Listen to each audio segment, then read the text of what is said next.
Since the dawn of humanity, we've accepted a single unbreakable rule. You are born, you age, and eventually your biology fails you. We've been conditioned to view aging as a natural, unavoidable destiny, an unwritten contract we all sign at birth. Look at the history of human medicine. We have eradicated smallpox, we have mapped the human genome, we have built sophisticated machines that can breathe and pump blood for us. Yet, when it comes to the ultimate predator, time, we have simply surrendered. We treat the symptoms of old age, the heart disease, the cognitive decline, the frailty, but we never attack the root cause. But what if everything we've been taught about aging is a fundamental lie? What if getting old isn't a destiny at all, but simply a software bug? A glitch in our genetic code that we finally know how to patch. Welcome to the new era of pragmatic transhumanism. They haven't just theorized it, they have found the biological off switch for aging. And the people who control the world are quietly spending billions to make sure they are the first to press it. While the public is endlessly distracted by the latest smartphone release, virtual reality headsets, or artificial intelligence dominating the daily headlines, the architects of our modern world are playing a much longer, much quieter game.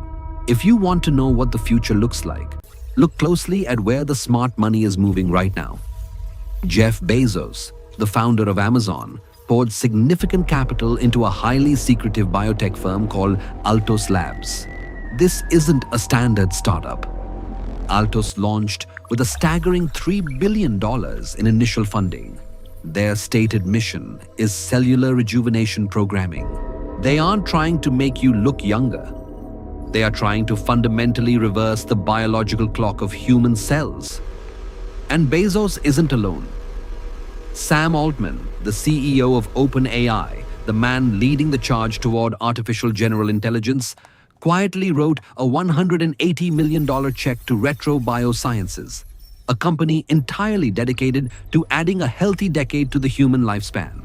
Over at Google, they created Calico, a heavily funded black box research facility dedicated to solving death, led by Arthur Levinson. Peter Thiel, Larry Ellison, Yuri Milner, the titans of the tech industry aren't just building rockets to escape Earth or algorithms to capture your attention.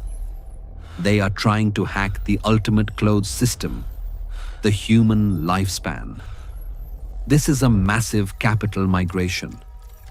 When the former chief scientific officer of GlaxoSmithKline, Hal Barron, leaves a legacy pharmaceutical empire to lead Altos Labs, you have to ask yourself, what did he see in the data? The sudden rush of billions of dollars is happening because in the last few years, the narrative in closed-door scientific summits has violently shifted. Immediately. The world's top molecular biologists are no longer talking about managing the symptoms of old age. They are talking about curing it. They see death not as a philosophical necessity, but as a complex engineering problem. And like any engineering problem, with enough data, enough computing power, and enough capital, it can be solved. To understand how this biological off-switch actually works, we have to stop thinking of our bodies as meat and bones and start thinking of them as information processing systems. For decades, the mainstream scientific consensus was that aging was like wear and tear on a mechanical car. Your cells divide, your DNA mutates, proteins misfold, things break down over decades of use, and eventually the biological engine blows. But modern genetics has proven this wear and tear theory is fundamentally flawed. Enter the information theory of aging, championed by leading researchers at institutions like Harvard Medical School. Here is the mind-bending truth they discovered. Your cells don't forget how to be young. They just lose the instruction manual to access that youth. Think of your DNA as the digital music recorded on a physical CD. When you are born, the CD is perfectly clean. The music representing your youth, your vitality, your cellular function plays flawlessly. But as you live, you're exposed to cosmic radiation, microplastics, pollution, cortisol from stress, and just the chaotic process of cellular division. These elements create microscopic scratches on the surface of the CD. The music, your underlying DNA, is still there, completely intact. It hasn't mutated away. But the laser reading the CD, which in our body is called the epigenome, skips. The epigenome is the system that turns genes on and off. When the CD gets scratched, the epigenome gets confused. A skin cell forgets it's a skin cell and starts acting sluggish.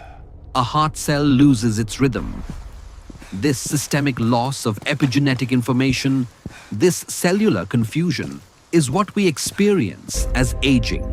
We can even measure this degradation in real time using DNA methylation tracking, known as Horvath's clock, which can pinpoint your exact biological age, regardless of when you were born. But what if you could polish the CD? What if you could tell the epigenome to reset to its original state? In 2012, a scientist named Shinya Yamanaka won the Nobel Prize in Medicine for an impossible discovery. He found 4 specific transcription factors, now known globally as the Yamanaka Factors, or OSKM. When these 4 proteins are applied to a living adult cell, they act like a biological control Z. They wipe away the epigenetic scratches. They force an old dying cell to revert all the way back to a young pluripotent stem cell. But there was a dangerous catch. Early experiments showed that if you expose a cell to the Yamanaka factors for too long, it forgets its identity entirely. A liver cell forgets it's a liver cell. It grows rapidly and becomes a tumor, a teratoma. The cure for aging was initially a catalyst for cancer. But this is where the modern breakthrough, the true off switch, was discovered. Scientists figured out how to do partial reprogramming by pulsing the Yamanaka factors just long enough to remove the epigenetic scratches, but stopping before the cell loses its identity. They achieved the Holy Grail. In recent landmark studies published in peer-reviewed journals like Cell, scientists didn't just stop cells from aging. They pushed the reset button. In David Sinclair's lab at Harvard, they used modified Yamanaka factors on elderly mice that had crushed optic nerves and failing organs. The results shocked the scientific community. The mice didn't just heal slowly, they aged backward. Their optic nerves regenerated, their blindness was cured, and their biological clocks were mathematically and physically reversed. They didn't just discover how to slow down the clock. They found the mechanism to wind it backward. They found the biological mechanism to tell the body to stop degrading and start rewriting itself to its original factory settings. We are currently standing at the edge of the most profound biological revolution in human history. And mainstream media is barely scratching the surface, treating these breakthroughs as science fiction novelties. If you want to understand the real, pragmatic technologies shaping our future, from genetic hacking and synthetic biology to the artificial intelligence singularity, hit the subscribe button to join Beyond Biology.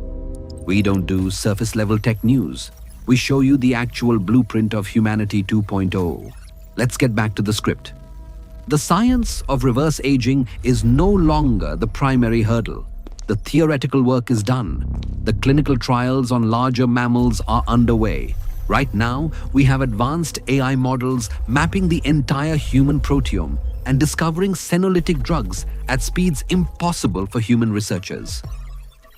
Senolytics are compounds designed to hunt down and destroy dead zombie cells. These are cells that have stopped dividing but refuse to die, lingering in your body, secreting toxins, and causing the chronic inflammation associated with old age. AI is finding ways to clear them out, optimizing the human machine. Futurists like Ray Kurzweil call the ultimate goal longevity escape velocity. It is the hypothetical point in time where, for every year that you remain alive, science and medicine add more than 1 year to your life expectancy. Once you cross that threshold, you theoretically never die of natural causes. But here is where the dark reality of pragmatic transhumanism sets in. Let's follow the money to its logical and terrifying conclusion.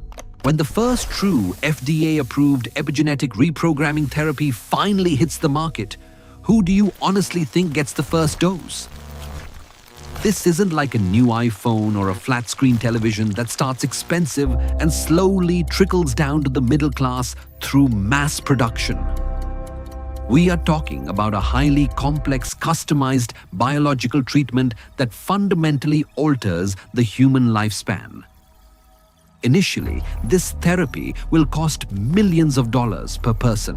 It will require personalized genetic mapping, custom viral vectors to deliver the Yamanaka factors safely without causing tumors, and constant AI-driven monitoring of your epigenetic clock. Our entire societal structure is built on the assumption of an 80-year lifespan.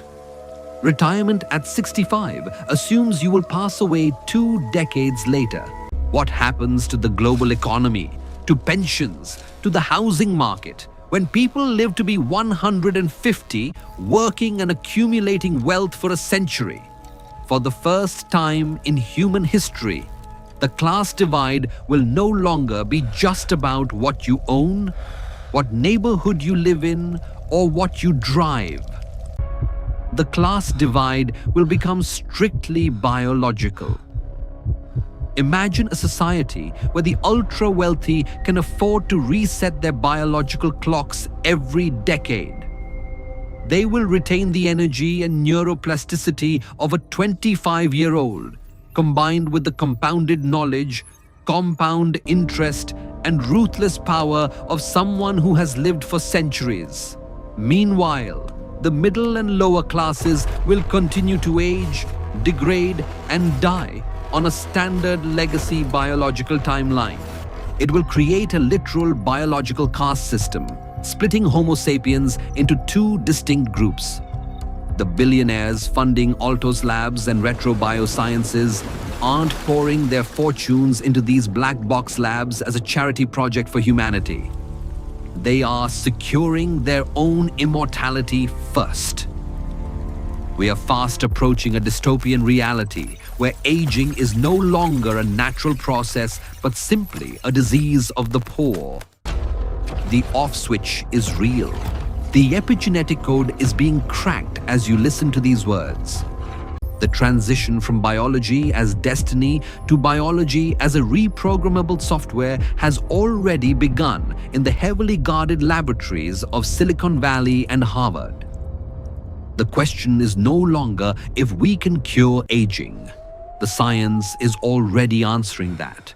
The true question is, when the cure finally arrives, who gets the privilege of living forever? We might be the very last generation of humans to be forced to die of old age.